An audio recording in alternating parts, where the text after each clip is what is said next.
tattooing after that. Awesome. Wait, let's see the account owner. Got it. Hey, so Okay. can you describe, what a regular day looks like for you in your career? Well, so my regular day, I wake up and I'm a parent, so I take my kid to school. I wake up about 6:30. I mean, I could wake up later if I wanted to, but I wake up 6:30. I take my kid to school. I eat breakfast and then I just go get the shop ready. I usually go to the shop about 9 o'clock and I just get the shop ready for the day. I have 8 artists. We open about 10 o'clock, 10:30. They kind of roll in when they want. That's the beauty of being a tattoo artist. You kind of set your own hours. You have a basic outline of your day, but you do get to set your own hours and you can work when you want, take off when you want, depending on who your boss is. But I get in there about 10 o'clock, 10:30, and I start tattooing and I'm booked up. So for the last maybe 15, 20 years, my career has been solid. I don't go without work. There's never a lack of work. So every day my day's set. It's not like I'm scrounging for tattoos or I sit there and wait for somebody to come in. Pretty much I have the person there. They're at the door waiting when I get there, or we come at the same time and boom, I'll tattoo them. And then depending on what I have that day, if I want to do something with my family, I'll do one tattoo and cut out. If I don't have nothing planned in my personal life, then I'll do 2 tattoos. So it's kind of cool. And each tattoo on average, a tattoo is maybe like 3 to 5 hours, so it does take some time and concentration and dedication, and so there's days you get 3 or 4 small tattoos, and you bang them out quick and your day's done, and I have a goal every day. My goal pretty much financially, my goal is to make $1,000 a day, and if I do that, I mean, I don't know if I'll ever be rich, but it's a great living, and that's just what I do. If I can make $1,000 a day, my day's done and I go hang out with my family. I go, do the stuff I love. Wow. So even during the pandemic, you were full of work. Yeah. So actually during the pandemic, the county, for 2 months, they required us to shut down and then they allowed us to reopen with major restrictions, but we just followed the restrictions. We passed all their tests and everything they required, and we were busy because during the pandemic everything was shut down, everything. I mean, that you couldn't go nowhere, you couldn't do nothing, and people sitting there getting their checks and they can't go, to these nice dinners. They can't go to, Disneyland or wherever they're going to go spend their money. So they were hitting the tattoo shop like crazy. Actually, during the pandemic, we picked up. I didn't know it was possible, but we had an abundance of tattoos, So I guarantee you all the tattooers, in Southern California were flourishing during that period. They were making bank. See, so you kind of talked about how you needed a job after when you were, in college studying. So at what moment did you decide, like, you know what, maybe I should just follow through with this and make it my career instead of becoming a doctor? Well, I was in my 4th year in college. I was about to finish up, and my brother he had quit. He was going to Rio Hondo wrestling there. He stopped, he quit and started tattooing full time. And within like a year or two, he bought a home. So when I was about to finish college, he went and bought his house and I saw that. And I'm like, man, he bought a nice house in Covina. He was, happy, had nice cars, living the life, and I said, man, I just waited out, As a kid, I was told my whole life, you're going to be a doctor, you're going to do this, because I had a real high grade point average. I was a good student, but I just, I don't know if it was something I wanted to do or was it something my parents were telling me to do, and the tattooing just was something I loved, and then when I saw him successful through it, and I started doing that, working nights, making money, I was like, man, maybe I could buy a house too. So at 22 years old, I bought my first house, and that was it. So about 22 is when I knew. I tattooed for maybe 3, 4 years before I actually knew I was gonna, it was gonna be my career. But that's when I went all in and devoted myself to it, and it became part of my life. And 20 some 25 plus years later, it's still a blessing. It's easy on my body. It ain't like something I'm, doing construction or doing something labor. And I enjoy it. It's it's very relaxing. Tattooing, you wouldn't, but it's almost like an escape. Every time I start a piece, all my stress that I have, other things going on. A lot of jobs will stress you out more. This job, once I start tattooing, I zone in on the piece, and for those like 3, 4 hours, it's a mini escape from everything else going on. So it's kind of cool. It's a blessing. Love that. That's awesome. And how long did it take you for you to own your own shop? Well, I worked for other people for about I'd say I've owned my own shop for about 8 years now. So maybe like 16, 17 years I worked for other people. And it's owning your own business isn't easy. Everyone thinks, oh, you got all these artists, they're just giving you money and this. It's a lot of work and dedication. There's a lot that comes with owning your own business, but the payout is worth it. It's a grind like anything. You can work for someone, or you could be the boss. Everyone has a choice in life. So I love it. And what types of things motivate you, Tommy? Well, just the truth, man. The main reason I do this and I hustle hard and I work is to support my family, man. When I was a young kid, I did it for the fame. I did it for I'm not gonna lie. When I started, I was in my early 20s. I did it for the chicks. I did it for the hookups everywhere. Going to a restaurant, you're the local tattoo artist. You see somebody, they're like, hey, hook him up, give him, we comped your meal, or that's what I did it for at the beginning, was just the fun of it. And then later on, I got my family going, got married, did all that, and now it feeds my family, and we're able to vacation, do fun stuff. It clears my mind. It's a great. It doesn't feel like work, that's for sure. It's true what they say. I used to always hear this as a kid: find something you love and do it because you love it, and you'll get paid back. And I never believed that. I was a great artist as a kid, but I always thought, like, how can art pay me? How could drawing pictures make me any money? Who's gonna buy that? But I found my way. I just stuck to it, and it's the grind. Everyone is in a grind, whether you're a teacher or a police officer or a fireman or a congressman or whatever. It's a grind. Nothing comes easy, but hard work does pay off. Looking back in your professional career, can you think about what the hardest thing you ever had to endure in your career? Well, the first 10 years, probably the first 10 years, the hardest thing was being in the shadow of my brother. So my brother he's a really famous tattoo artist. He had a big name, and I worked right next to him in the shop.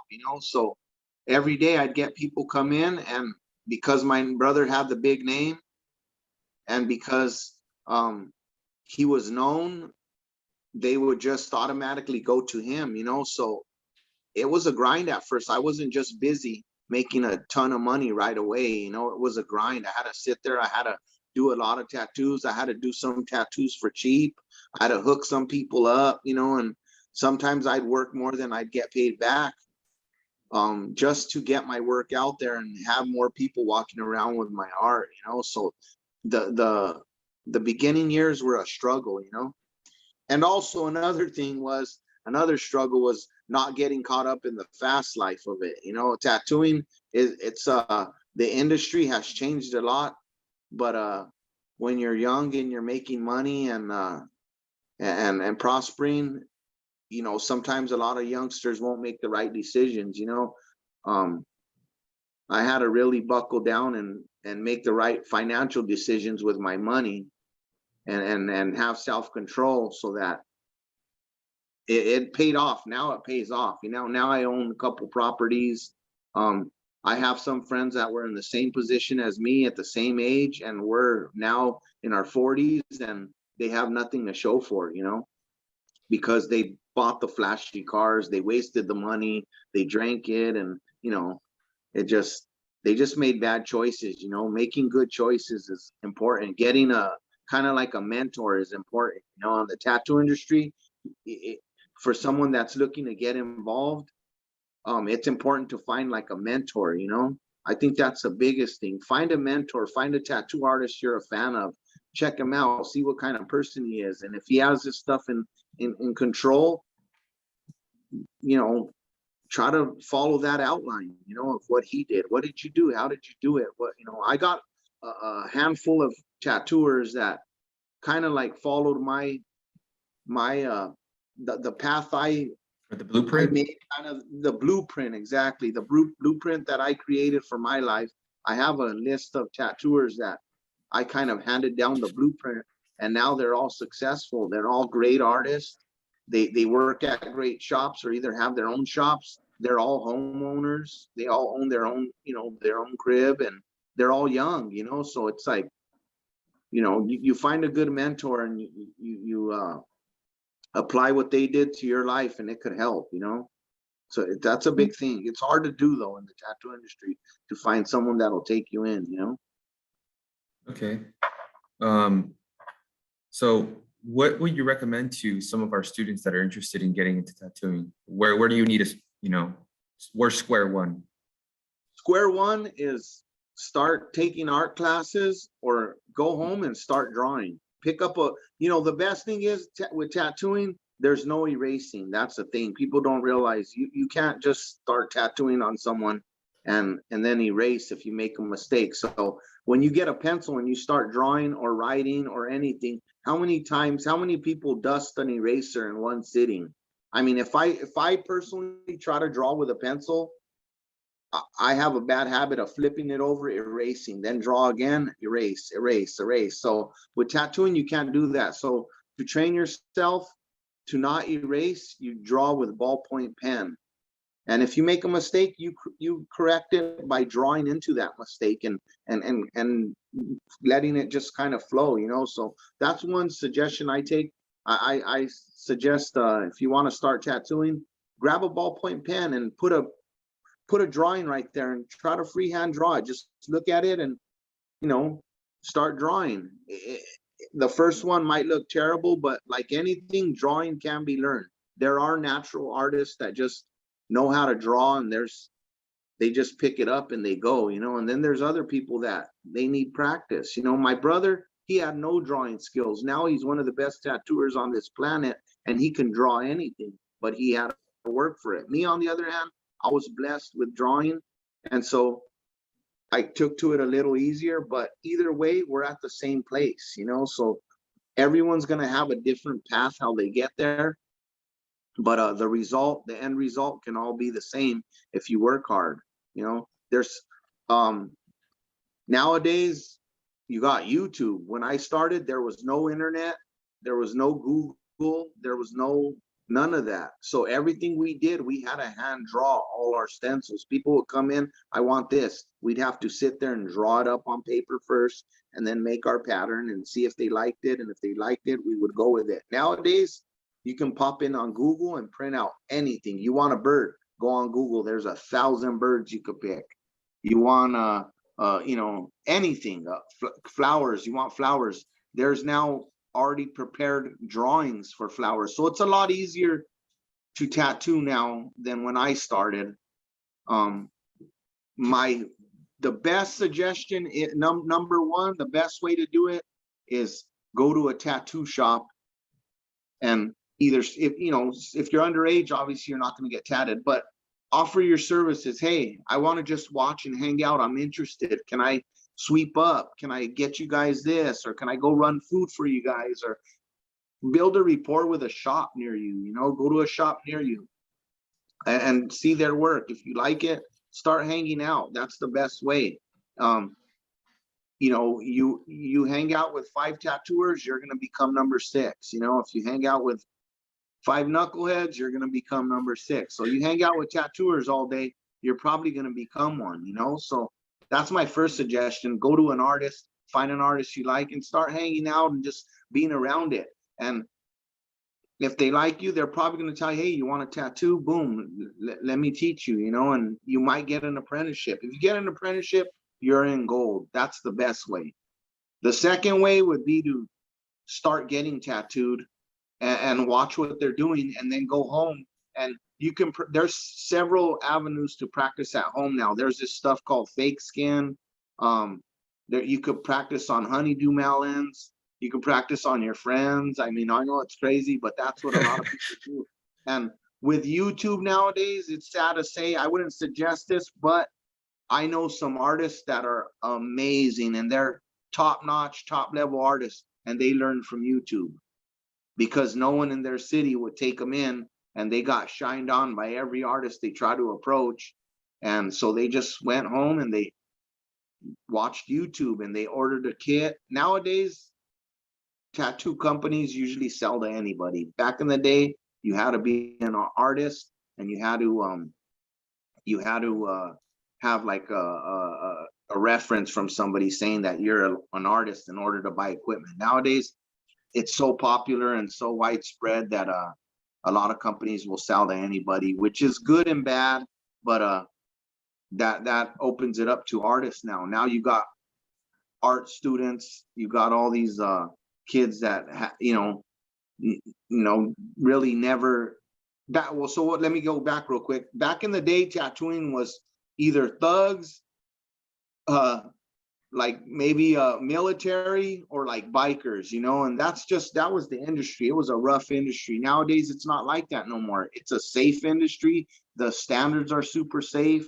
The artists don't have them types of backgrounds anymore. Now you get these good kids that grew up in a good neighborhood and got straight A's and did this and did that, and they're becoming tattooers. So it's a lot different. The industry welcomes everybody now, and before it only welcomed like the 1% of society, the hood, you know.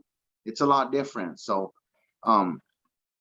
YouTube's one avenue, but my best suggestion to anybody, if you're truly you want to become an artist, the best way would be go get a college degree in art.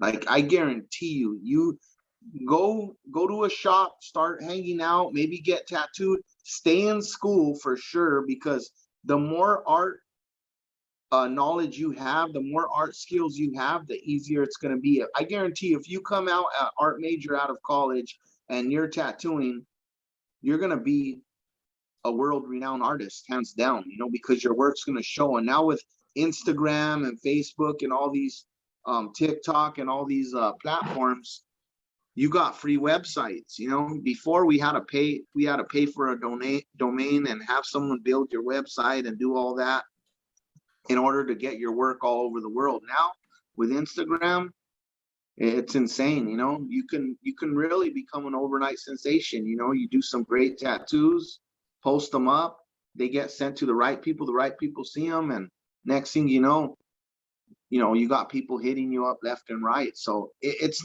a very lucrative career if you do it right, you know.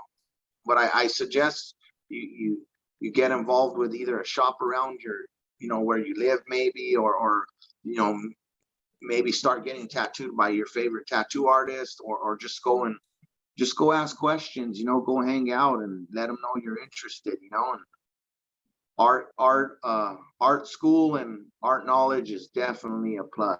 You don't have to be the best artist, but having a background definitely does give you an advantage, Gives you a good base. Yeah, definitely. Cool. Tommy, can you tell us about some of your hobbies outside of your job? Yeah, outside of my job, well, first and foremost, I go to church a lot, so that keeps my head clear, my head right. But I spend a lot of time with my family. I have some classic cars that I'm always, anybody that knows about classic cars, they're you're always working on them. Even if you restore them, there's still always something being done. I love cooking. My wife don't cook. If you get a wife, make sure she cooks. Otherwise, you'll be cooking for all you boys out there. And if you're a woman, um, either learn to cook or find a husband that cooks, and you'll get nice and fat like me. No, but I love cooking. Um, I love making like different types of art, painting, and a lot of people ask me, do you paint a lot and do you just sit home and paint because you're an artist? You know, I paint on skin all day. So when I get home, I do not want to draw or paint. Like it's almost like, if, I don't know. Yeah, I used to paint before I tattooed and draw a lot, but now it's kind of like I need a break from that. So I do love art. So I like making different stuff. Like I like creating stuff. I like working on my house. Um, more like physical art than just drawing and painting. But I like creating stuff out of wood, metal, whatever um, what other hobbies? Sports. I love sports. I love keeping up, watching sports, going to games, playing sports. I mean, I'm not the best at every sport, but I'll play any sport.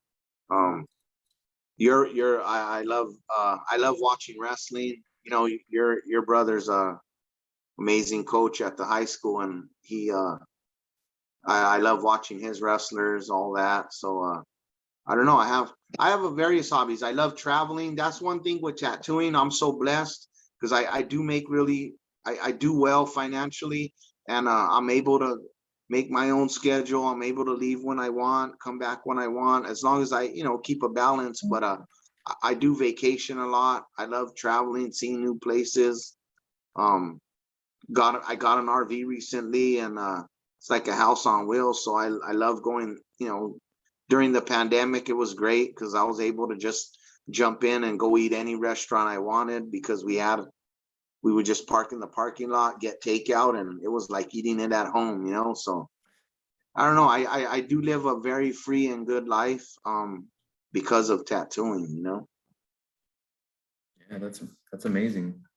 Well, I'm gonna leave the room open for a Q&A. I was wondering if any students have any questions. Go ahead and unmute yourself or throw it in the chat box, and I'll ask Tommy.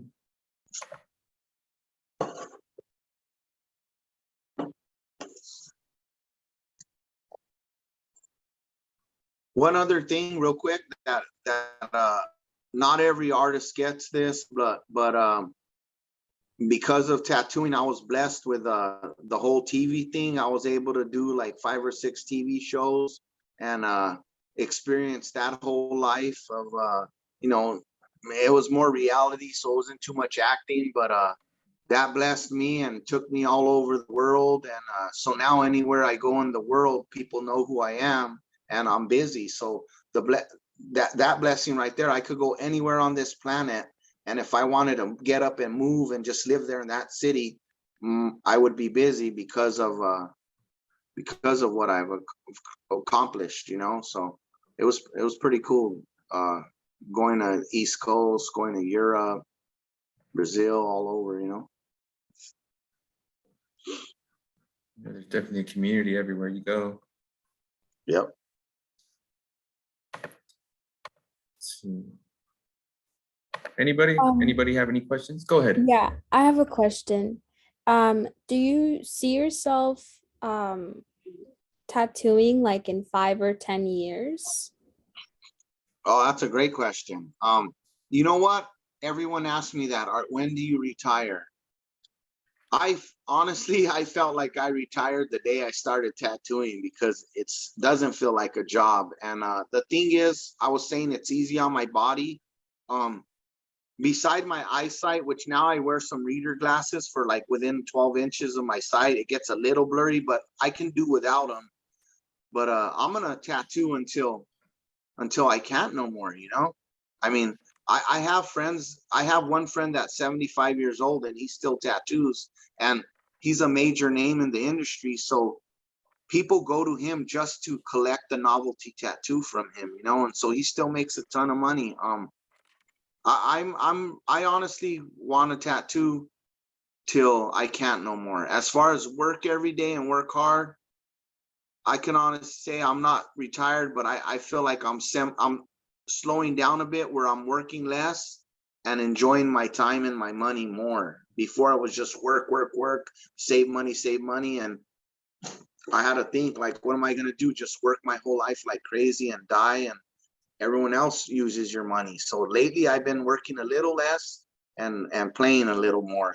But I do see myself definitely tattooing in 10 years, definitely probably in 20 years. Right now I'm 46. So 56, I'll still be tattooing. When you guys get 46, you're going to see you still feel the same when you were 23. You know what I mean? It just, your body gets a little older, but tattooing's been easy on my body. I don't have too many injuries. My back don't hurt.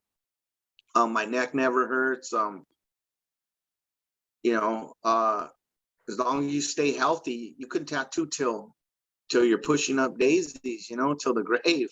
I plan on tattooing till I can't no more, till I'm either too shaky or I'm blind or I just can't do it. So, you know, we'll see when that day comes. As far as retirement though, I am prepared to retire. Like, I've put my money into investments and properties and other things that if I wasn't able to tattoo today or tomorrow and I got hurt, I think I'd be financially okay because I put my money in the right places. That's the only bad thing about tattooing is you don't have no formal retirement. So you have to either get like an IRA account with a banker or invest your money into some property or you know, some stocks or whatever it be, a 401k. And a lot of people don't think about that, but thank God I had a father that was on me and told me, hey, you need to invest some of your money so that you can you can have a retirement. But as far as tattooing goes, I don't think I'm gonna retire anytime soon. It's fun. I enjoy it. It's a breath of fresh air talking to new people every day, new experiences, and the clients are always got something new to say, you know?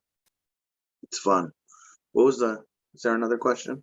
Yeah, from Sybil. Can you talk about the business ownership part of your job? Did you take any classes to know how to run a business, or did someone mentor you? So the good thing was when I was in college, I was pre-med and I had a minor and I was taking for my minor business management and marketing.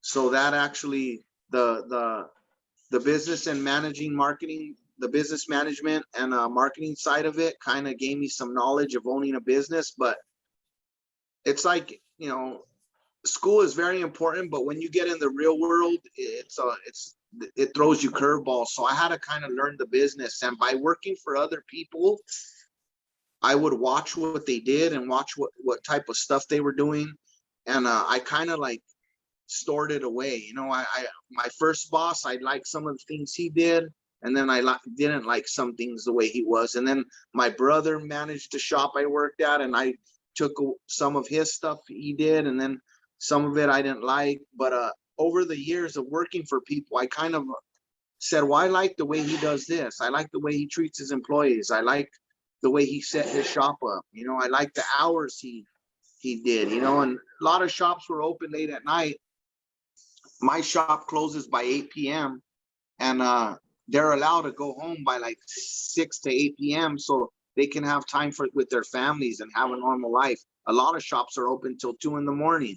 So that was one thing that I changed in my shop so that, you know, my artists can have a normal life. So yeah, I definitely I did take some classes, but the real life living taught me how to manage my business just from watching others, you know, like I said, a good mentors, you know.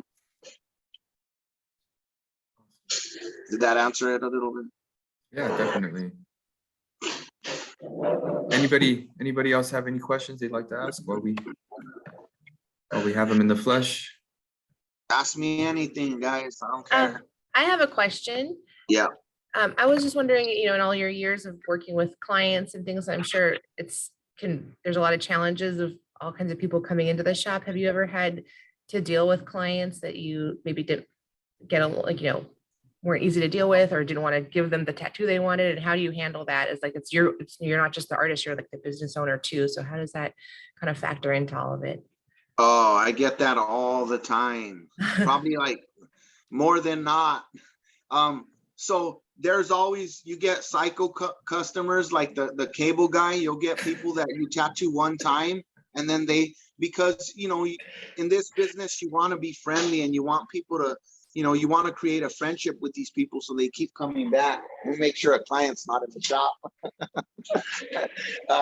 But you create this friendship with them and it's genuine, but you have hundreds of clients, so you kind of keep it like cordial, but there's lots of them. To them, you're their only friends sometimes. And I've had people come in and they'll start telling me their whole life. You're like a psychologist when you're a tattoo artist, like a therapist. No lie. I've had people tell me stuff that could have sent them to prison for life, and I'm just like, hey dude, like that's what you did, but okay, you shouldn't do that no more. You try to give them the best advice. I've had people come and have relationship problems and they really take the advice you give them. So it's kind of like, you got to watch out what you're a therapist. I've saved marriages. I've saved people from suicide.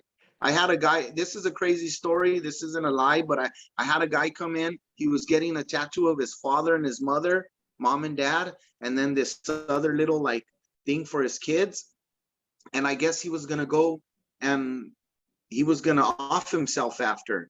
And I started talking to him and just joking with him. And we joke around in the shop. So he had like a little mohawk. So I was bagging on his mohawk and just playing around with him and joking. I had no clue what his intentions were, but throughout that whole interaction of maybe 2-3 hours, I ended up telling him, well, where do you live? He's all around the corner, and my wife just left and this, and he was down and out. I go, well, hey, we're here 5 days a week. Any day you want to come in and hang out, you're a part of our team now. You got tattooed by me, you're part of the club, bro. And he got so excited. He came back a week later and he gave me this little plaque and it said something like, if you only had an inkling, and he's all, thank you for the tattoo. And he said, that day I was going to take my life. And because the way you made me feel, I didn't end up doing it. So you get crazy, it's a trip, man. It's a lot of pressure sometimes, but I love it, and then you got the crazy people that come in and want, like we had one kid come, he's probably like 19 years old and he wanted a big B on his face, just like the letter B on his whole face. This kid didn't have a job, nothing. And you have to tell him straight out, like, hey, do not do that. You're going to look like an idiot. What do you mean an idiot? That's my hood. And bro, you're going to ruin your life, and there's times we have to turn them away and they don't like us and they never come back.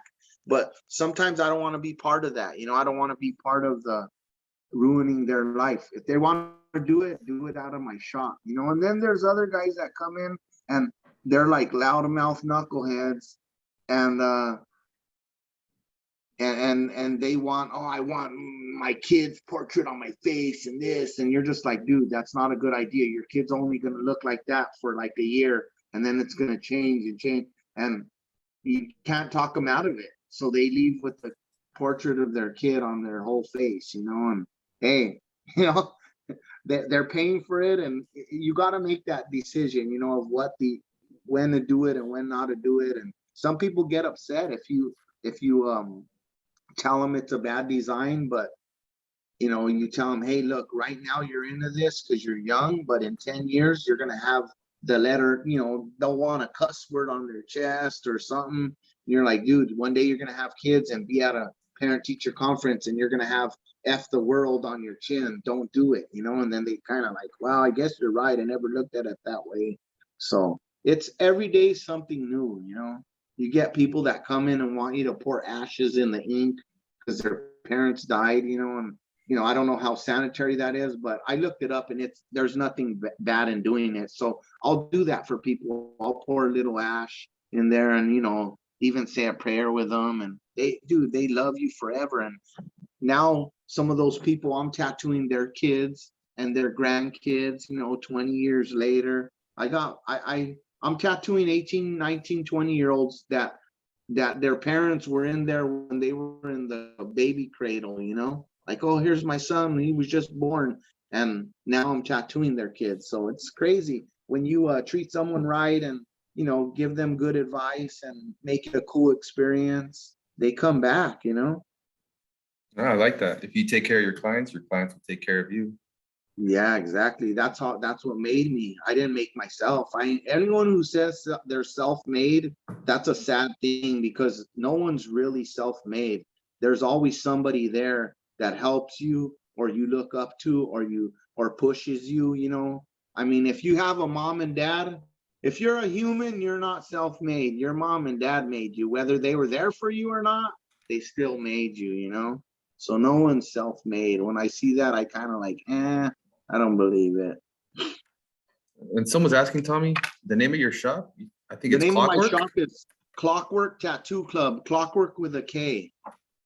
Clockwork Tattoo Club. And that's located in the city of Covina. City of Covina. Yep, you got it. Clockwork Tattoo Club. And pretty much the reason why I named it Clockwork was when I was tattooing at my younger ages, it was like nonstop, always. Somebody would call me, come down right now, I'll do it. I was at the shop, oh, hey, I'm doing a tattoo right now. You got time for one after? Yep, I got, come down in 2 hours. They would be there. An hour later, someone else would call and I would do it. So it was like clockwork. As much as I wanted to work, I was making money, and that, prospering. So that whole mentality stuck with me, just like clockwork, nonstop, and that's how life should be. Whether you're a teacher, a student, an athlete, a pastor, a fireman, whatever you are, if you do it like clockwork and you live it, you're gonna be successful. Exactly. Awesome. Anybody have any last thoughts? I have another question. Yep. I'm assuming you have tattoos. Which one, if you do, is like your favorite, and how long did it take? Oh, that's a great question. So I have a lot of tattoos. I have them all over. My whole head is done. All over my arms, all my torso, my legs, my back. I'm not completely filled. I do have some spaces.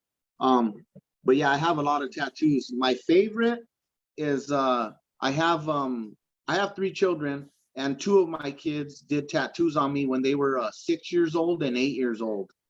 And now they're way older. One's a high school student, the other one's 28, she's married, about to have her own kid. I'm about to be a grandpa. But those are my favorite tattoos, and they didn't take very long. They hurt like heck, but they're pretty cool. Here, let me see if I could show you. They're on my leg. But let's see. I don't know if I could get it. Well, one's a wolf bat and one's a little bee. I don't know if I'm doing this right.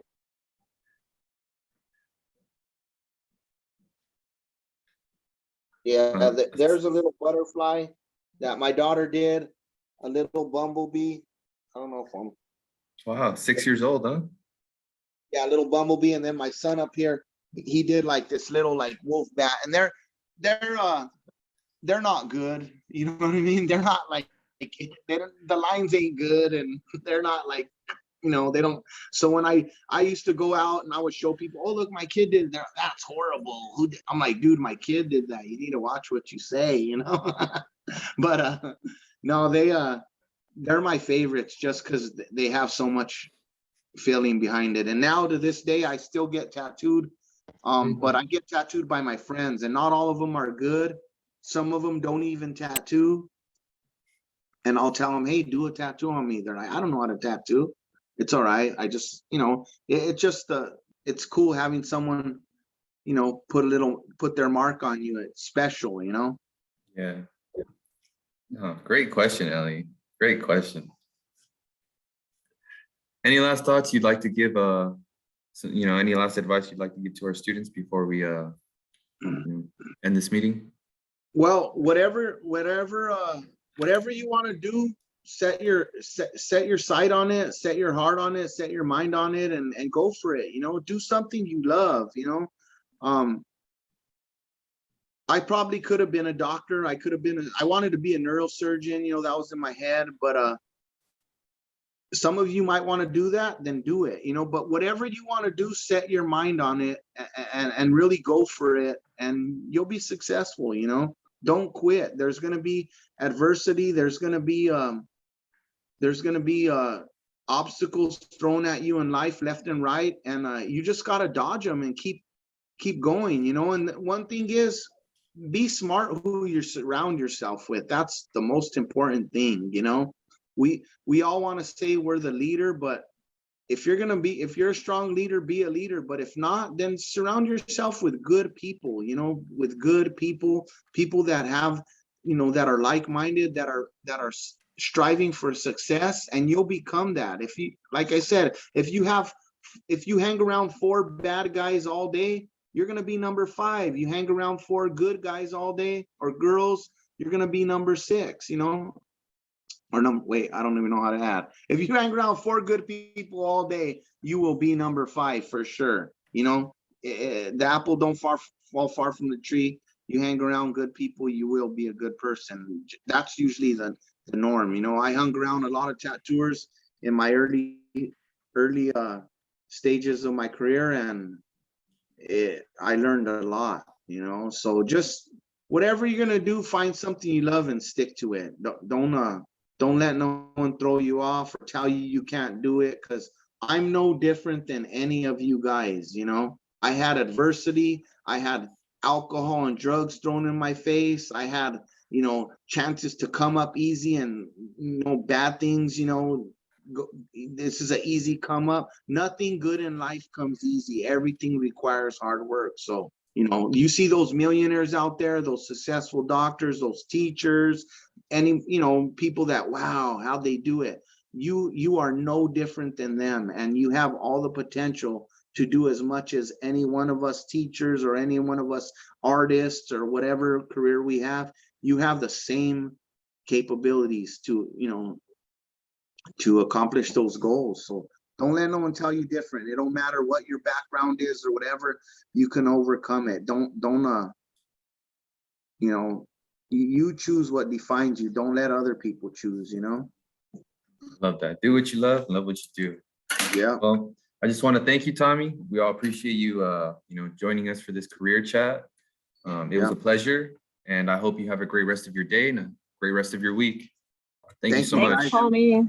When you guys turn 18, I'll see you at Clockwork Tattoo Club for your tattoos.